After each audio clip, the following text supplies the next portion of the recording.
Hey, Battle Bill, here with another video, and today we're getting some more Season 6 Ultra League Premier Cup Go Battle League battles.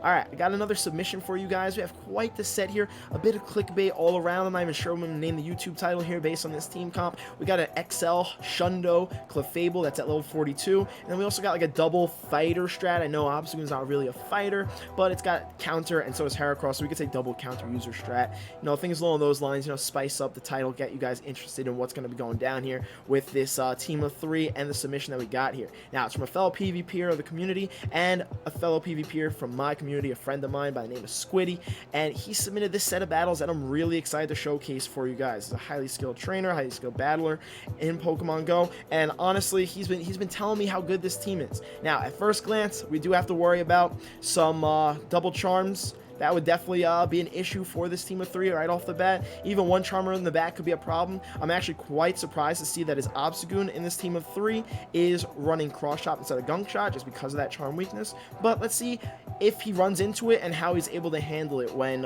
you know, battling it in these Ultra League Premier Cup Go Battle League battles. Now, these are some Ace rank battles. Is that what the first like rank is? Rank 21, rank 22 thing? I think it's called Ace rank.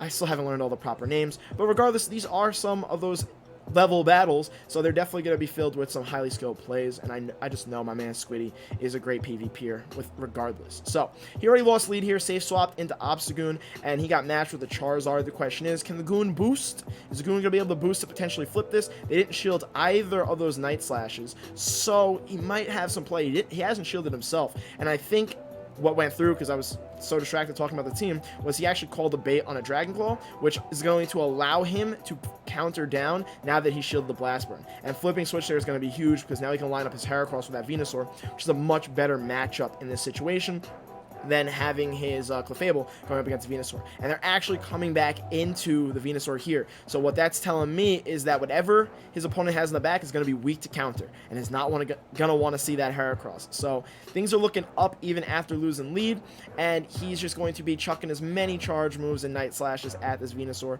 with this Obstagoon, because he'll be dealing neutral damage and give the potential the boost, and then plus Night Slash gets stabbed, whereas Cross Chop is not going to get stabbed because Obstagoon is a normal Dark type Pokemon. So Obstagoon goes down there, and he comes into Heracross to deal with the Venusaur, and they swap into an Empoleon. So what did I say? The last Pokemon, weak to fighters. He's at 2 close combats here. One will probably grab the shield. The next one will just wipe out the Empoleon.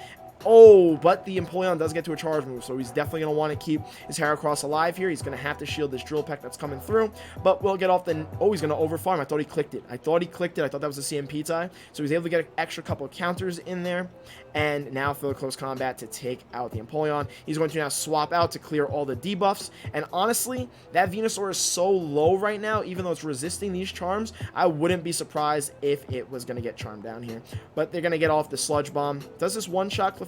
Let's find out. It does not. It gets it really low, but he's going to maybe get to the move just in time. Oh, they get to another charge move, but Venusaur's practically dead, and Heracross has a bunch of health, and this Venusaur is definitely out of energy after that Frenzy Plant, so he could definitely counter down. Ooh.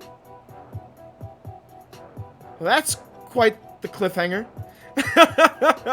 So, I cut it out because I was trying to shorten these recordings, but I know when he gave me this second set, he had a win in that first slot. So I'm gonna predict what that match was and say that was a Frenzy Plant. The Heracross survives it, and then he's able to counter down the Venusaur. But it's kind of hard to tell just because of the fact that, you know, we got teased there. We kind of got left out on the limb. Hopefully it doesn't happen with the remainder of these matches. I think he was having some recording issues the first match, and after the next 4, they worked out just fine. But we'll find out as we go through these next 4. So he won lead there, but ended up using his shields. He's coming to an Obstagoon here, and his opponent has a Dragonite. I think the Goon... Oh, the Goon went down. Yes, that's what happened. He charmed down the Goon after using his shields, and then realized that since they kept in Goon, their team must be pretty weak to Clefable, so he swapped into his own Obstagoon for the Swampert, and they matched with the Dragonite. He boosts. That's going to be huge here. Definitely going to want to commit a shield in this situation. No, not going to commit to the boosted Goon. It will survive... I thought that was going to be a Dragon Claw. It will not survive that, but can come into Clefable here, Charm Down, has a bunch of energy, gonna get off the Meteor Mash here, will be resisted by the Swampert, but I guess technically is the more energy efficient move out of the two, or the cheaper move. So the opponent doesn't shield the charge move. Wow, what are some of these plays? These are some high risk plays there. It could have been a Psychic, definitely would have hurt more. Opponent gets to a charge move, should be a Hydro Cannon, gonna take out the Clefable. Not gonna take it out, it's gonna just barely survive and get another charm off. Man, all my plays are off today, but this charge move will be another Hydro Cannon, has the shield to protect the Heracross from it. And honestly, even if he didn't have the shield, should be able to counter down in time before another Hydro Cannon comes through. And there's no doubt about that match. Definitely pulls off the dub in match number 2. These have been quite the exciting battles. Some very unique plays that I was not expecting in some of them. And I'm liking how well this team has been performing. Now, we haven't seen a Charmer in the back yet, so I am quite curious if that is in the set. Like I said, definitely would be a concern. But if this team just performs really well against the rest of the meta, I think that's a risk you take, even though, you know, Charm Holes and Double Charm strats have been all over the place. So he wins lead there. They swap into Alolan Muck as their save swap. He matches with Heracross. Heracross will be resisting the Dark Pulse. I want to say it's going to take neutral from the Sludge Wave. That's what I wanted to say. I didn't just totally wait there because I wasn't 100% sure on my typings or anything. Nope, none of that. None of that here on the Battle Build channel. Battle Build, those all his typings. Builds up to 2 close combats here. And the opponent doesn't shield either. Wow, the opponent probably could have committed, well, they would have to commit 2 shields there and commit the switch advantage, which would have been really risky.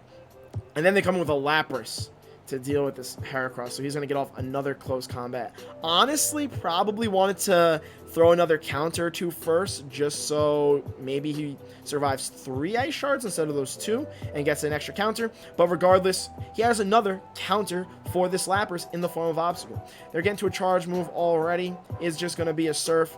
Should be able to counter away at it, and this match is GG's. I'm honestly not surprised the opponent quit there, just because of the fact that Goon's going to wall Lapras, plus he has shield advantage, plus Clefable on Gallade is going to absolutely wall the Gallade. So it's quite the group chat going on there. Sorry, I get distracted. I wouldn't be surprised if you guys did either. But those matchups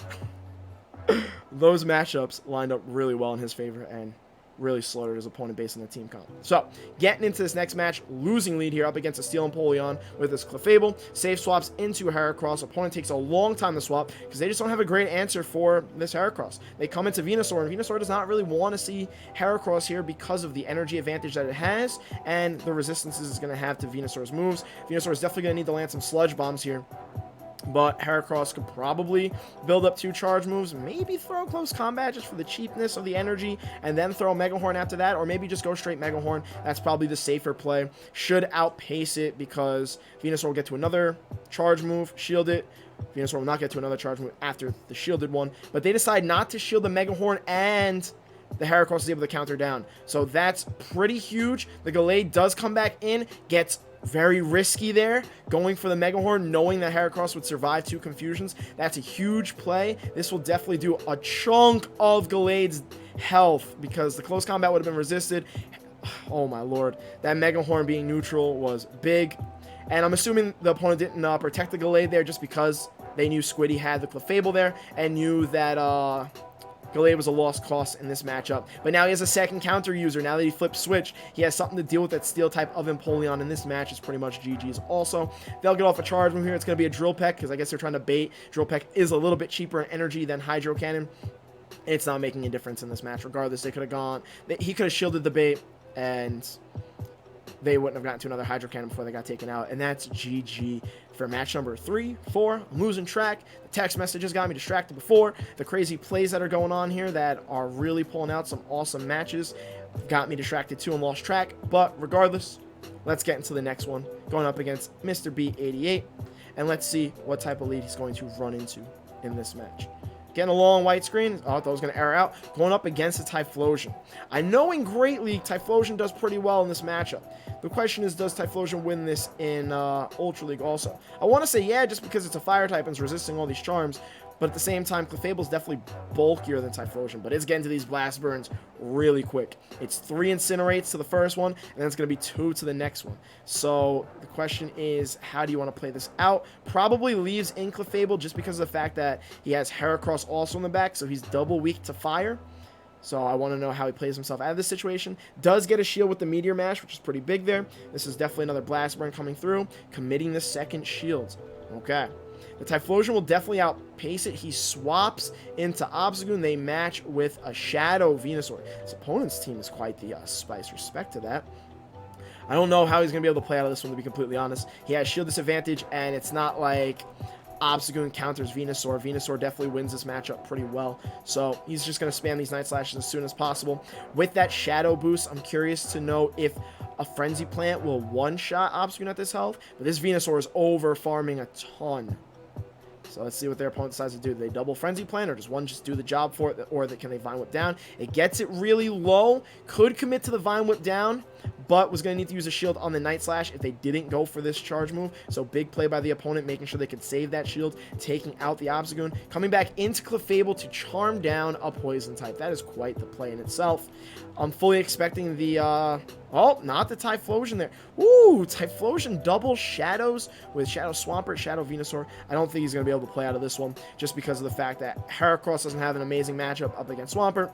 And then, of course, that Typhlosion is still alive in the back. What he would really need in this situation to pull out the match is 3 close combats, and he does not have a shield or enough energy to pull that off. So the opponent's probably going to get to, oh, they're going to go for the Earthquake. That's a huge misplay. That is a huge misplay. That is a huge misplay. Oh my lord, the Heracross survived the Incinerate, and he's going to pull off the match, but honestly, it was purely because the opponent just threw that match completely. Not gonna lie. They get 2 Hydro Cannons off, both dealing neutral damage, takes out the Heracross, they win. They throw a Resistant Earthquake, not knowing their typings. That's a typing that I knew, and he pulls out that match. So unfortunately, we didn't get to see any Charmers in the back in this set, but we did get to see this team perform really well against the rest of the Ultra League Premier Cup Go Battle League meta. So please let me know what you thought of this team. It featured quite the unique spice in it with double counter users. Heracross is not a Pokemon I'm seeing often in Ultra League Premier Cup. Let me know if you guys have been playing around with that. And then of course, you know, got a Shundo Clefable that's powered up a little bit, so you know, technically XL for that extra buff, extra bulk. That's the word I'm looking for. Extra bulk, which definitely came in clutch in certain matchups throughout the set. But yeah, let me know what you thought of the team comp. Let me know what you thought of the battles. I really enjoy watching them. Squiddy, thank you so much for the submission, man. And I hope you continue to have a ton of success with this team. Other than that, guys, please don't forget to like, comment, subscribe. As I always say, it really goes a long way for the channel. I really need to start mentioning it in the beginning of the video instead of the end of the video. But I feel like talking about the set, talking about the battler, and talking about the team comp is just way more important than I want to jump into the battles for you guys. But please don't forget to like, comment, subscribe. I really appreciate it. And I will see you all in the next video.